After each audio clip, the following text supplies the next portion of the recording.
Olá, boa tarde, domingo, 16 horas e 35 minutos, boa tarde, dia 27 de dezembro de 2020, o dia que o Senhor já realizou, já manifestou, já concretizou sobre a tua vida, a tua casa, a tua família, em nome de Jesus. Estamos falando, claro, sobre a palavra do Senhor, Mateus capítulo 7, comecei a falar de manhã. Vamos dar continuidade agora à tarde sobre Mateus capítulo 7, do versículo 15 a 23. Eu falei de manhã, volto a repetir aquilo que sinto a respeito dessa passagem, que não é uma passagem muito fácil de conversar, porque as nuances, as perspectivas, elas são muito grandes, né? São múltiplas perspectivas. Se a gente olhar assim, de uma maneira mais didática, mais educativa. Por quê?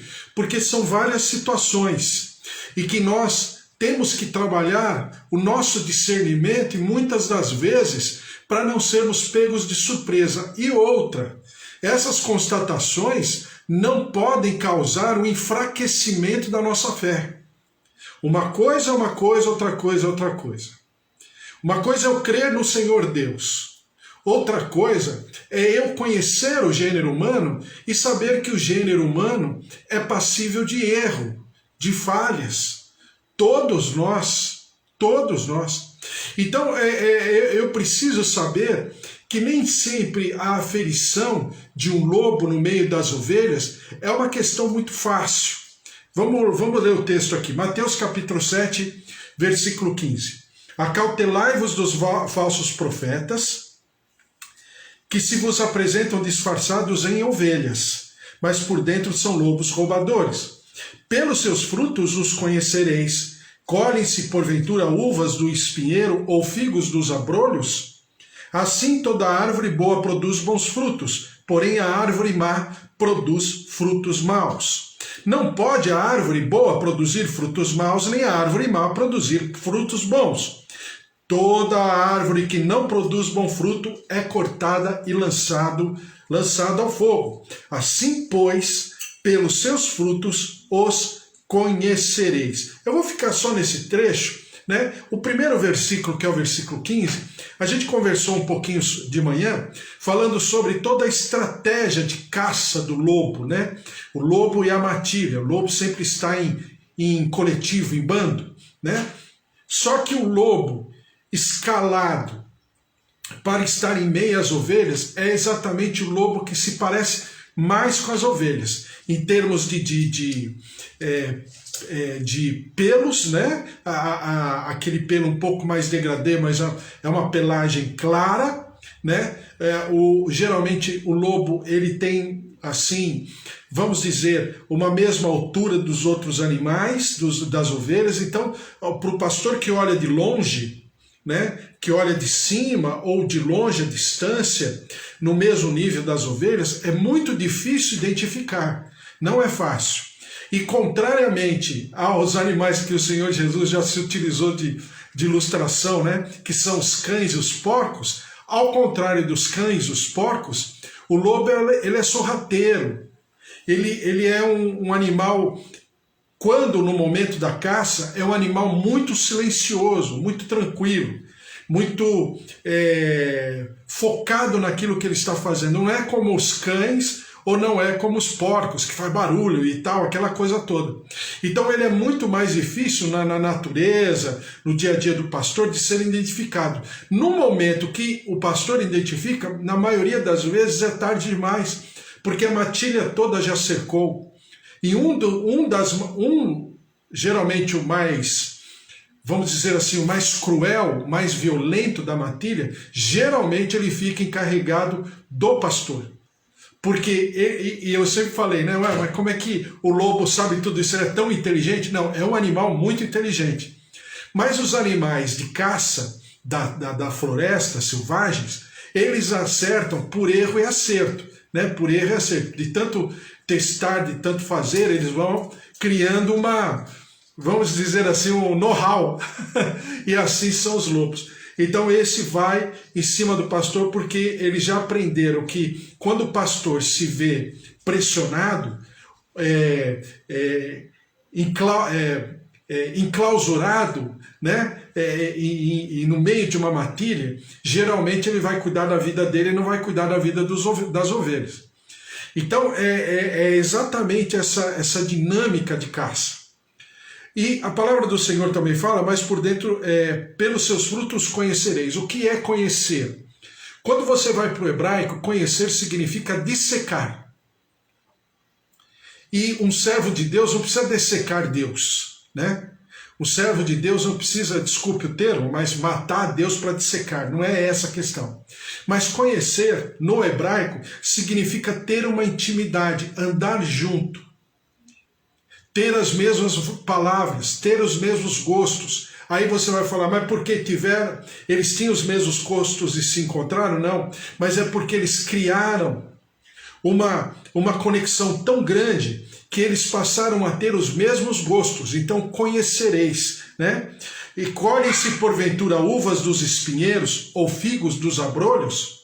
E aí Jesus está remetendo já essa figura de linguagem, essa parábola, naquelas árvores que estavam lá na criação. Porque tudo que se fala em árvore, principalmente na palavra, quer queira, quer não, vai nos remeter naturalmente às árvores do paraíso, do jardim do Éden. Então, aquelas árvores que foram criadas pelo Senhor tinham e têm, na sua grande, esmagadora maioria, até os dias de hoje, você não consegue tirar o fruto de uma árvore que não tenha aquela essência que está produzindo o fruto. Ou seja, o abacateiro vai dar abacate, a parreira vai dar a uva, e assim por diante. Então é isso que Jesus está falando. Ele nos ensina a aferir, não por aquilo que o pregador está falando, que também fala a palavra de Deus, não por aquilo que, vamos chamar assim, o ministro está fazendo, não é pela quantidade de gente numa reunião, numa palestra que aquele ministro, ou aquele pregador, ou aquele pastor, ou aquele conferencista, né? Porque tem muitos que são conferencistas no nosso meio hoje em dia, né? Antigamente não era tanto, mas hoje você tem homens e mulheres que se especializam, vamos chamar assim, no dom que essas pessoas têm, em serem conferencistas, né? E até às vezes o conferencista, ainda que tenha uma grande eloquência, reúna milhares de pessoas, né? Mas a palavra do Senhor fala que a gente precisa olhar o fruto. E olhar o fruto nem sempre se afere, na boa parte das vezes, só pelo que se prega. Lembre que Deus não está preocupado com a quantidade de seguidores que aquele líder tem. Deus não está preocupado, em absoluto, com a quantidade de pessoas que frequentam aquele culto ou aquela reunião. Não obstante, para nós serem dados importantes e que chamam a atenção, quer queiramos ou não, mas na verdade, só um minutinho aqui. Aí, obrigado. Então, mas na verdade, o que significa? Significa que Deus está preocupado com a motivação do coração. Lembra que eu falei para você já? A motivação, ela é algo que o Senhor tem toda a autoridade, todo o poder, todo o conhecimento para aferir. Nós não. Mas os frutos, eles vão demonstrar que árvores é aquela, ou que árvores são aquelas. Então o que Jesus está falando, que uma maneira de aferir, talvez a única, seja exatamente pelo fruto. E o fruto nem sempre dá para saber de uma pessoa que está pregando e tudo, quem é essa pessoa. Mas no seu cotidiano, no seu dia a dia, lembra que eu falei para você dos discípulos de João Batista, quando João Batista ele se refere a Jesus, eis o Cordeiro de Deus que tira o pecado do mundo. E quando aqueles discípulos, eles pura e simplesmente eles são transferidos ou se autotransferem de João Batista para Jesus, primeira coisa que eles perguntam é: mestre, onde tu posas? E Jesus respondeu: vem e vê. Por quê? Porque a aferição era no cotidiano, no dia a dia, e não por aquilo que Jesus poderia fazer. Sabe por quê? Isso é tão importante que o Senhor, ele afere, e nós, conjuntamente com o Senhor, devemos aferir os líderes, os pregadores, não pelo dom, ainda que nos chame a atenção os dons. Ainda que nós fiquemos assim, maravilhados com os dons que muitos deles têm, que são maravilhosos. É o dom de cura, é o dom de reunir, arrebanhar milhares de pessoas numa pregação. Isso tudo é dom. É o dom de abrir uma palavra e retirar textos, ensinos que jamais uma pessoa poderia, e naturalmente falando, tirar aquele ensino, mas alguém que tem o dom, isso é maravilhoso. Então o dom, ele nunca poderá ser para nós instrumento de aferição. Por quê? Porque o dom, ele tem dono, e não é aquela pessoa, mas é o Senhor. Daí, eu sempre falar, Paulo diz isso, que o Senhor Deus deu dons aos homens. Então, dom é um presente de Deus, é um presente dos céus. Então, eu vou fazer uma comparação que fica fácil de entender. Pegar um jogador de futebol que tem o dom, né? A gente olha aí, não vou falar nome, mas cada jogador de futebol que tem uma destreza, uma capacidade física de calcular, uma dinâmica de pensamento tão rápido, em segundos, saber o que vai fazer com a bola em relação aos seus adversários, que é uma questão de Deus. Como você assiste um futebol, um jogador de basquete lá da NBA, né, que são assim maravilhosos, um tenista que fica horas e horas jogando na quadra. Quando você olha tudo isso, você fala, é dom. Não tem como não falar. O diabo não tem esse poder, não tem essa capacidade. Tudo que é de bom vem da parte de Deus.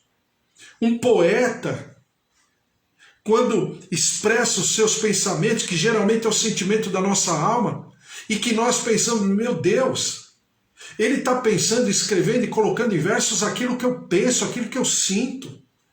Ou então um musicista, ou então um cantor, ou então um letrista que faz letra de música, cada música maravilhosa, músicas especiais. Eu sempre falo para as minhas filhas, a arte, ela não tem idade.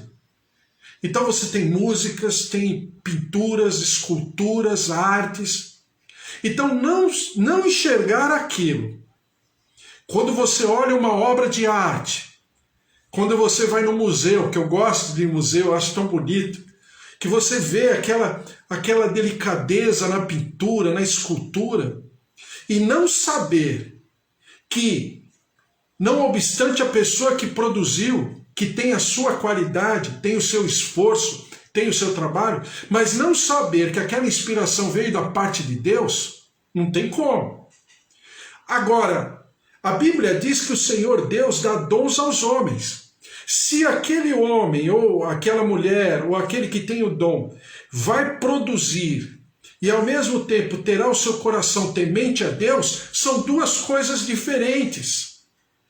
A gente que é de igreja, de cultura de evangelho, fica um pouco difícil de entender isso. Por quê? Como que alguém pode fazer algo que é da parte de Deus, que é um dom, e não ser de Deus, porque o Senhor deu livre-arbítrio. O Senhor deu a liberdade de escolha, mas isso não significa que o Espírito Santo não esteja atuando. Como que eu sei que o Espírito Santo está atuando? Quando eu vejo coisas boas sendo feitas no planeta Terra.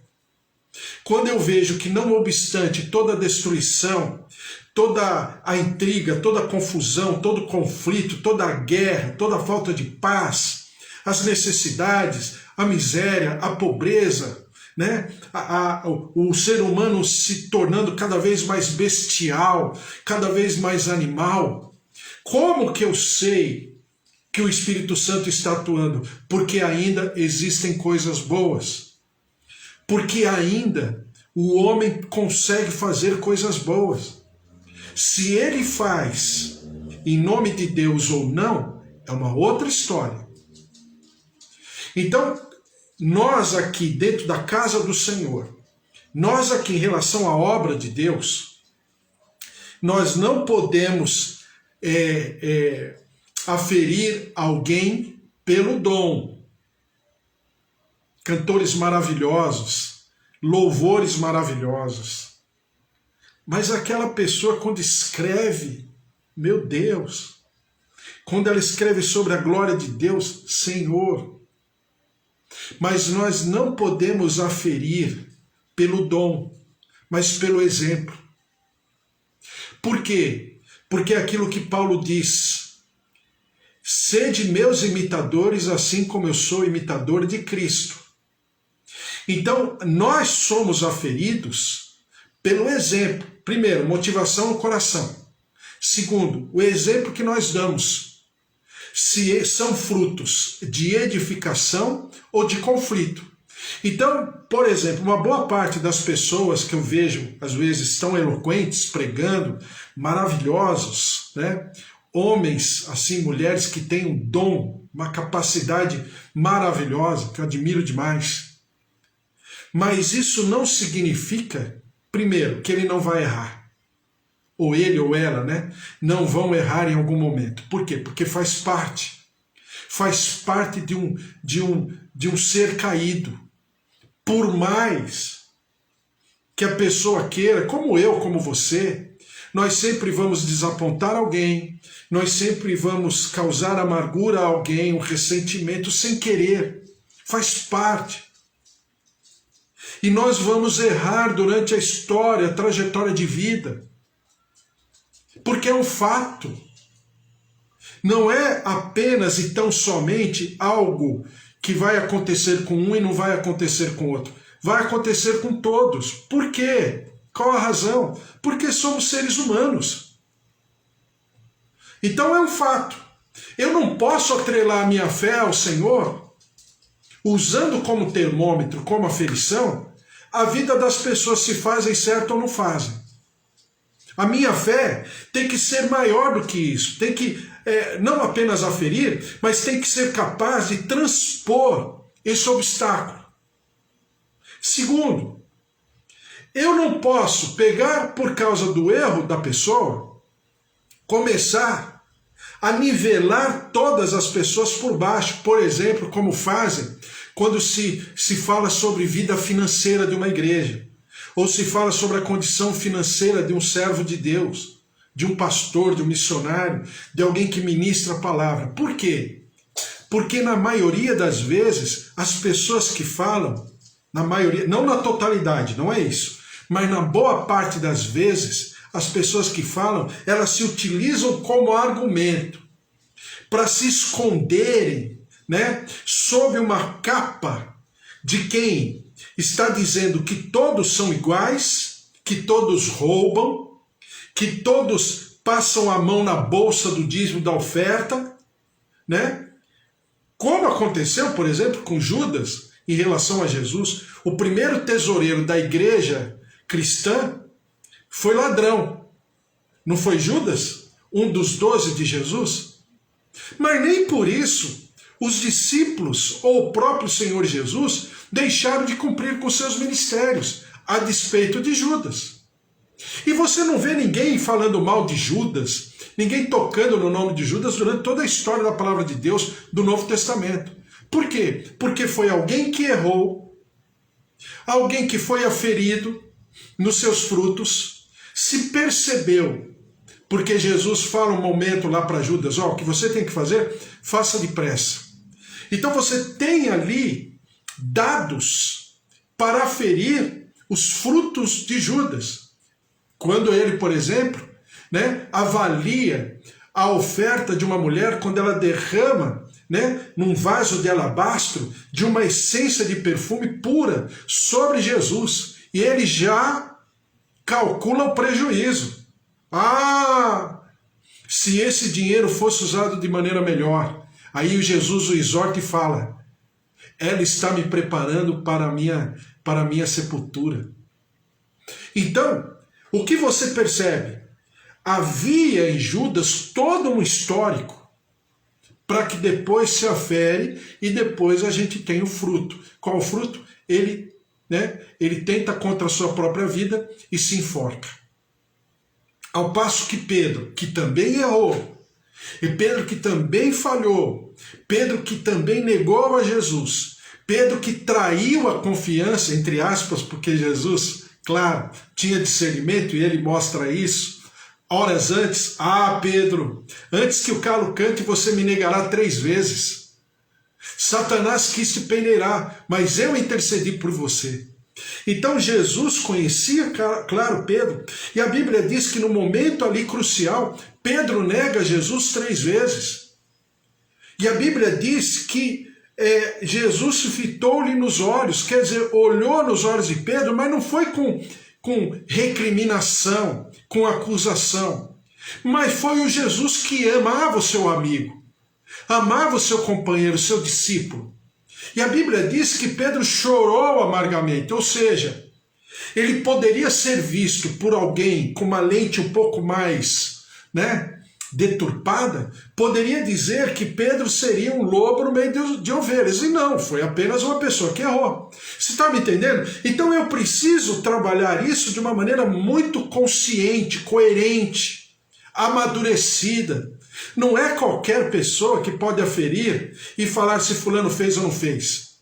Nós vivemos um tempo das redes sociais, em que as pessoas falam tudo de todos, e que tem muita, como eles chamam hoje, de fake news, notícia falsa. Mas as notícias falsas sempre foram situações que aconteceram na palavra de Deus. Pessoas falando mal, como se utilizaram de Jesus. Falando, e você vai lá no Vaticano, tem alguns livros, algumas literaturas da época, cartas da época, que diziam literalmente que os cristãos esconderam o corpo de Jesus. E isso foi disseminado por séculos.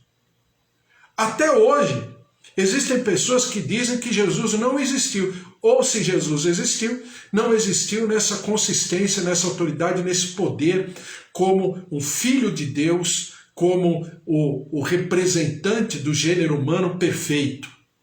Então não existe. Até porque sempre haverá isso, sempre haverá relativização da palavra de Deus, do poder de Deus e do mover de Deus. Então, quando diz aqui, assim toda árvore boa produz bons frutos, porém a árvore má produz frutos maus, não pode a árvore boa produzir frutos maus, nem a árvore má produzir frutos bons. Toda árvore que não produz bom fruto é cortada e lançada ao fogo. Assim, pois, pelos seus frutos os conhecereis. Ou seja, não é apenas olhar, não é apenas contemplar aquela árvore na sua fortaleza, na sua grandeza, no seu diâmetro, na sua abóboda, daquela árvore bonita. Não, eu preciso me assentar ali ao pé da árvore, pegar do fruto e comer aquele fruto e saber. Ou seja, eu tenho que andar junto. É por isso que Jesus está falando a respeito da árvore. Porque toda vez que se falava em árvore, se falava sobre o jardim do Éden, se falava sobre o jardim do Senhor, um jardim perfeito. Que as árvores tinham seus frutos, todos eles, determinados pelo Senhor conforme a sua espécie, conforme a sua origem. E nós temos que ter essa aferição porque se fala muito de muita coisa. E outra, quem fala precisa tomar cuidado para não aferir o tamanho de Deus, a sua responsabilidade ao reino dos céus, né? A obra de Deus, as coisas de Deus, aos negócios de Deus aqui na terra, em função de um erro ou de alguém que errou, que falhou, ou então que é um lobo no meio de ovelhas. E não por isso eu fico assim, né? Eu me torno ardido. Tem um monte de gente, inclusive na internet, que prega o evangelho, mas é gente ardida, gente traumatizada. Cantores, e até que são grandes cantores, que louvam a Deus, que cantam, que escrevem poemas, versos, mas que são arredias à obra de Deus em si, a comunhão dos santos. Porque no olho deles, na régua deles, todos são falíveis. É claro que são falíveis, todos são, lógico. Né? Essa coisa de proclamar a infabilidade de alguém, isso não vem de Deus. A impecabilidade de alguém, só alguém que viveu dessa condição. É Jesus Cristo. Não existe outro ser humano no universo, no gênero humano, qualquer animal, qualquer espécie, que não tenha suas falhas e seus erros. Então eu, aferir pela uma régua, por um juízo de valor que eu criei uma religião para dizer que eu não mais andarei, eu não mais viverei dessa maneira porque eu já sofri muito. Isso aí, desculpe, é um erro, é um pecado que também a pessoa vai precisar explicar isso lá no trono branco. Claro que eu acho que quando a gente chegar no trono branco a gente não vai ter nem palavra para explicar, mas se quiser, né? Se for dada essa oportunidade. Por quê? Porque a relação com Deus ela tem que ser íntima. A conexão com Deus tem que ser, tem que ter uma consistência muito acima do ser humano. Ainda que aquele ser humano seja um grande, aos meus olhos, um grande homem de Deus ou uma grande mulher de Deus, são pessoas falíveis. São pessoas inconstantes, são pessoas que dependem de circunstâncias, né, às vezes pessoais, adversidades, que nem sempre essas pessoas terão toda a condição, toda a capacidade e toda a maturidade. Mas isso não significa que Deus ficou menor, não significa que a obra de Deus ficou menos importante. Então eu preciso trabalhar, é por isso que eu falo que é um texto não muito fácil, porque são várias as nuances. E as perspectivas são de vários ângulos, essa palavra, né? Jesus falava pouco, mas falava com consistência. Então eu preciso trabalhar isso de uma maneira muito mais profunda, equilibrada, delicadamente, né? De uma maneira muito, de uma visão muito bem aferida, muito bem calibrada. Essa é a palavra. Eu preciso calibrar. Sabe quando a pessoa vai tirar pressão, vai fazer alguma coisa, né, no corpo humano de algum profissional de saúde? A primeira coisa que ele pergunta um ou outro profissional para o profissional é o seguinte: esse equipamento está calibrado? Aí eu pergunto para você e faço essa pergunta para mim também. Será que eu equilibrei o meu equipamento? Será que a minha maneira de aferir está sendo uma maneira, um juízo de valor baseado pela lente da palavra de Deus? Ou será que eu estou falando conforme o meu trauma? Está cheio de gente pregando por aí que prega conforme o trauma, conforme o ressentimento. E isso é muito ruim. Isso fragiliza o evangelho. Isso faz com que as pessoas saiam daquele lugar em conflito. Por quê? Porque aquela pessoa que está pregando está em conflito. E isso Isso é expressado de maneira subliminar, não de maneira literal, mas nos bastidores, por detrás, o sentimento daquela pessoa é quem está expressando aquilo. E aquele ministério, ou aquela igreja, ou seja quem for, aquela comunidade, que estiver com pessoas assim, o que acontece?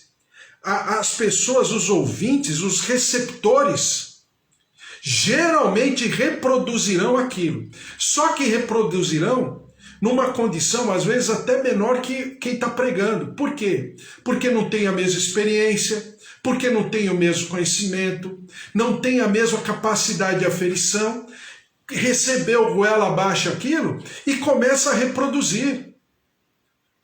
Isso é muito danoso para a obra de Deus. Tanto é danoso que a igreja, eu sempre falo isso, a igreja evangélica está muito cheia de pessoas, mas de pessoas vazias. Por quê? Porque não tem estofo, não tem lastro, não tem baldrame, não tem alicerce. Qualquer coisa, qualquer desemprego, qualquer falta de dinheiro, qualquer situação que o outro falou de outro, que fulano fez isso, Beltrano fez aquilo, pegamos, olharam, viram fulano fazendo aquilo outro, pronto, já é motivo. Quando fala de dinheiro, então, nem se fala.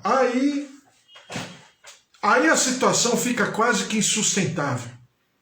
Isso que aconteceu agora no Rio de Janeiro, né? Do prefeito do Rio de Janeiro. Nossa, que já tem de gente falando um monte de coisa por causa disso, e nós sofremos, reverbera em nós, queiramos ou não, todas essas situações. Então, quando Jesus fala sobre os falsos profetas, não é uma tarefa fácil. Porque se de um lado eu preciso aferir, identificar aquele falso profeta, que não é fácil, do outro, né, do outro lado, eu também não posso supervalorizar alguém por causa do seu dom. Então eu tenho falso profeta de um lado, mas do outro eu tenho pessoas, instrumentos de Deus maravilhosos, que têm dons maravilhosos. Mas nenhum nem o outro é exatamente a condição e a capacidade fidedigna para que eu possa ferir. Por quê? Porque eu tenho que andar com a pessoa, eu tenho que saber quem ela é, no dia a dia, no cotidiano. E isso vai exigir de mim uma maturidade, porque tem gente que quando entra, né, nos bastidores de uma igreja, de um ministério, elas caem na fé automaticamente. Só pelo fato das pessoas se tratarem, só de como as pessoas tratam as coisas de Deus, meu Deus. Agora, ninguém está falando, ninguém está querendo justificar ou está querendo encobrir o erro. Não, existem muitas falhas. Isso é um fato. Só que eu determinar a minha fé, a profundidade da minha fé, daquilo que eu conheço de Deus por causa dessas pessoas, isso também é pecado. Tanto ou seja, quem pratica, né, a coisa errada no nome de Deus, como o outro, que se escandaliza, ambos terão que dar conta diante do altar do Senhor. Então nós, como servos de Deus, temos que trabalhar tudo isso muito bem trabalhado, não é da noite para o dia. O Evangelho, viver o reino dos céus não é fácil, exige de mim um desejo de me humilhar, de me derramar diante do altar do Senhor a cada momento, para não ser pego naquilo que eu estou vendo na vida do outro, naquilo que eu recriminei, para que eu não seja pego, daí Paulo falar que eu esmurro o meu corpo, eu esbofeteio a minha carne todos os dias, porque miserável homem que sou. Então eu preciso saber de tudo isso, e ainda assim pregar o Evangelho, viver a alegria do Senhor, porque a alegria do Senhor sempre será a nossa força. Amém? Glória a Deus. Vamos orar, colocar diante do Senhor, e amanhã tem mais. Falei para você, não é um tema tão fácil assim, porque tem muitas nuances, muitas variáveis. Em tudo isso a gente tem que trabalhar isso de maneira muito bem calibrada, muito bem, como é que faz lá com pneu, né? Quando vai pegar, arrumar a roda, né, do carro, para ver se a roda está bem, não está, ela tem que estar calibrada, o pneu tem que estar cheio, na calibragem certa, né, naquilo que é aferido para cada pneu, para cada tamanho de carro. Eu creio que essa aferição também faz parte da nossa vida em relação à obra de Deus. E isso tem que ser feito com muita ponderação, e muito cuidado e muito zelo. Porque não é porque uma pessoa está errada que ela é lobo no meio de ovelhas. Mas também não é porque a pessoa tem dons maravilhosos, uma eloquência, uma quantidade de seguidores, de público, de frequentadores de uma igreja, também não é. Mas é o quê? É a aferição. São os frutos. E o que aquela pessoa está causando em relação àqueles que estão, vamos dizer, recepcionando aquelas palavras. Como é que está a vida daquelas pessoas? Como é que aquelas pessoas estão convivendo entre si, entre os seus familiares, aqueles que lhes são caros? Então isso tudo é obra de Deus. E nós precisamos trabalhar muito bem trabalhado isso em nome de Jesus. Vamos orar?